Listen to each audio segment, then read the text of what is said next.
नमस्कार. आता आपण मुंबई गोवा राष्ट्रीय महामार्गावरती रस्ता सत्याग्रहाच्या वेळेस आपण बघितलेलं की पावसाळा सुरू होता आणि त्याच्यामध्ये काम बऱ्याच ठिकाणी प्रलंबित होतं, पण त्यानंतर याचा रिपोर्ट डिटेल आपण सर्व संबंधित यंत्रणांकडे सबमिट केलेला आहे.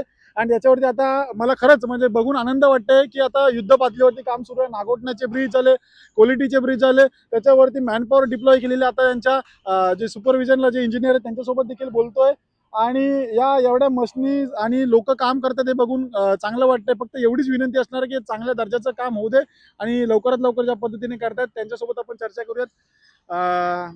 अभी कितना काम बचा है नागोठना में फिलहाल? नागोटना का काम अपना 30% के आसपास बचा है इधर में, ज़्यादा 70% हो गया है। ओके, तो 30%। इसमें इसका जी। जो ब्रिज है इसमें मैन पावर कितनी लगी हुई है? अभी मैन पावर अपने पास में 30 बंदे के आसपास चल रहे हैं, 30 अच्छा, मैन पावर। 30 लोग 30 काम कर रहे हैं और डेली का। मशीनरीज काम कर रहे जी, हैं। मशीनरीज लगा अपना। Okay, good.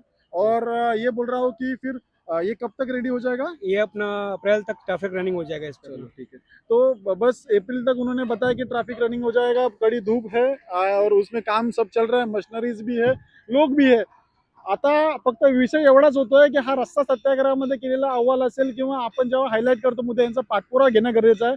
चांगल्या दर्जाचा उत्तम दर्जाचं काम होण्यासाठी एक नागरिक म्हणून, सजग नागरिक म्हणून प्रत्येकाने आपापल्या एरियातलं आपापल्या विभागातलं काम हा कशा पद्धतीचा सुरू आहे, चांगला आहे की नाही ह्याच्यावरती थोडंसं लक्ष देऊन हे काम करण्यासाठी आपण प्रयत्नशील राहूया, जेणेकरून की काम लवकरात लवकर आणि हे चांगल्या दर्जाचं काम होईल. आणि हे चांगलं वाटतंय की आज खरोखर म्हणजे कोकणचा साठी जो वनवास होता आपला रस्ता सत्या ह्याचा मुंबई गोवा महामार्गाचा, तो आता कुठेतरी त्याचे काम होतंय त्याच्यावरती, हे चांगलं वाटतंय. ठीक आहे.